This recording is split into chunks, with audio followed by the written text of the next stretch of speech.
nos arsouilles. On se retrouve dans une petite vidéo sympatoche. Alors comme vous voyez, il y a de la neige. Et voilà, ça fait un bon moment que je vous ai pas retrouvé.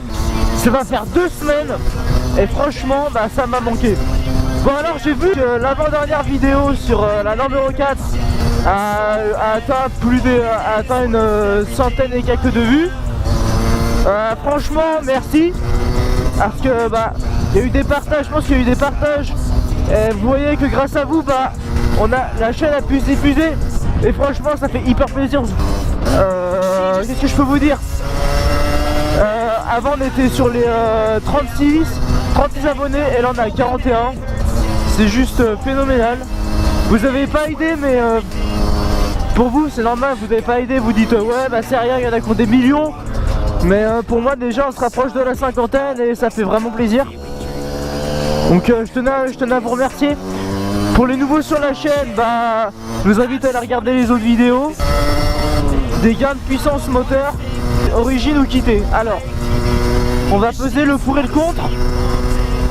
Et sur une prochaine vidéo, je vous ferai mes tops à moi des meilleurs kits.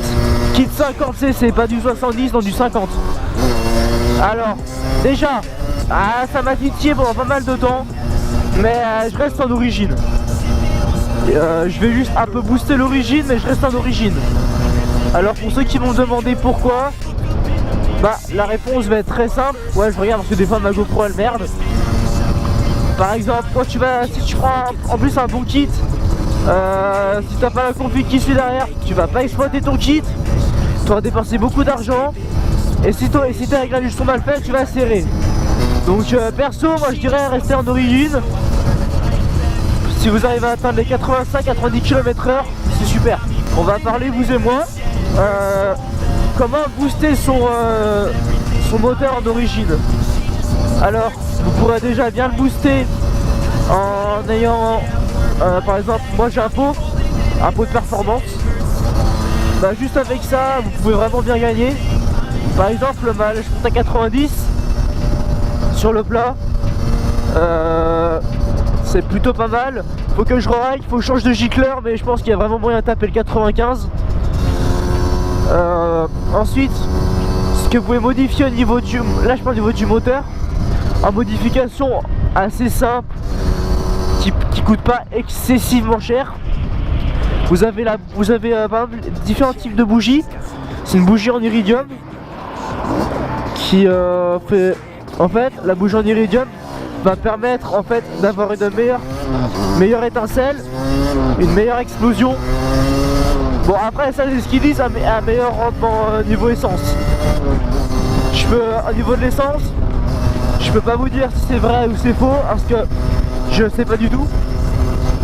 Mais je pense que c'est vrai parce que bon, y a beaucoup de personnes qui se mettent en iridium, donc ça c'est pas pour rien.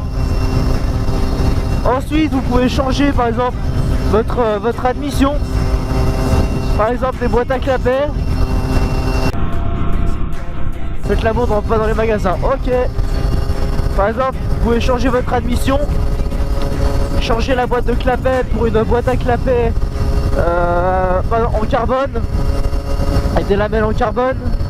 Je pense par exemple à la boîte V-Force 3i je crois. Qui est une des meilleures boîtes à clapets.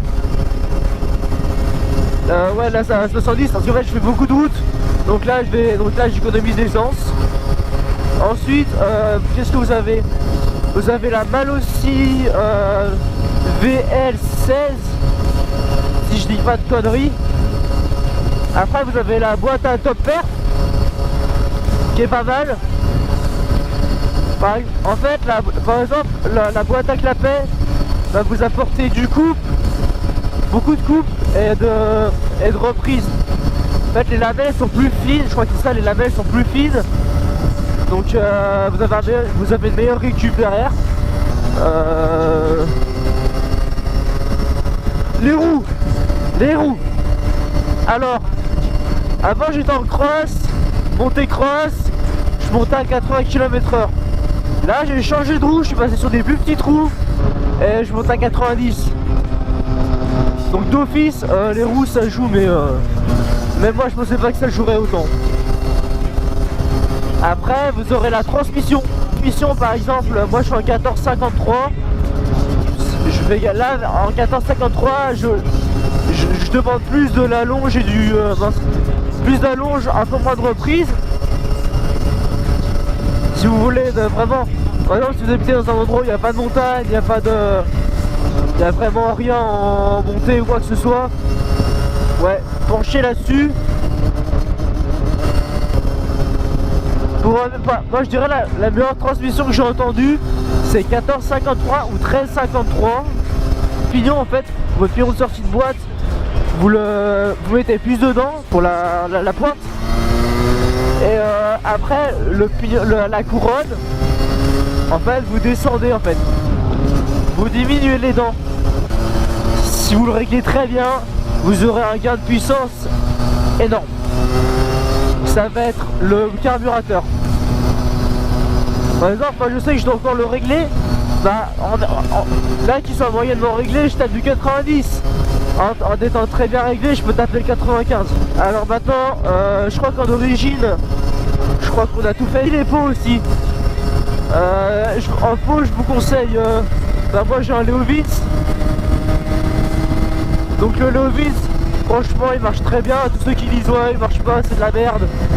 Bah, franchement, il marche très bien. Donc, je sais pas pourquoi vous dites que c'est de la merde. Après, vous avez les kits de mettre une plus grosse admission. Si vous voulez un kit, vous voulez forcément de la pointe. La reprise, oui, mais beaucoup de pointe, je pense. Alors vous devrez prendre une boîte à clapet, changer la transmission. Bon, ça, je pense que vous l'aurez déjà fait. Qu'est-ce que vous pouvez faire encore?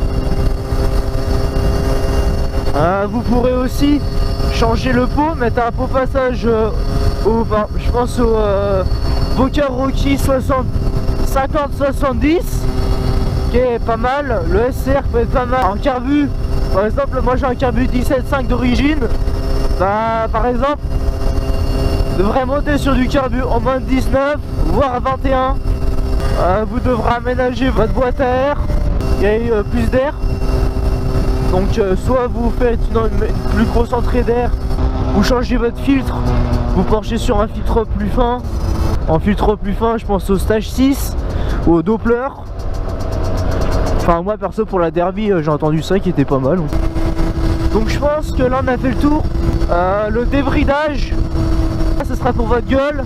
Si vous faites des modifications moteurs et que vous faites contrôler, ça va piquer. Surtout si c'est pas homologué, alors là vous allez prendre très cher. Au mieux il va vous demander de revenir au commissariat. Ça en règle, voilà, en règle. Ou au pire vous allez devoir vous prendre une amende, une belle amende. Si ça a pu t'aider, donc n'oublie pas de t'abonner, partager, ça fait super plaisir. Et la prochaine vidéo qui va arriver, ça va être une vidéo sur les meilleurs Kit 50. En bas je vais vous laisser. C'était Arsouille, à la prochaine, ciao.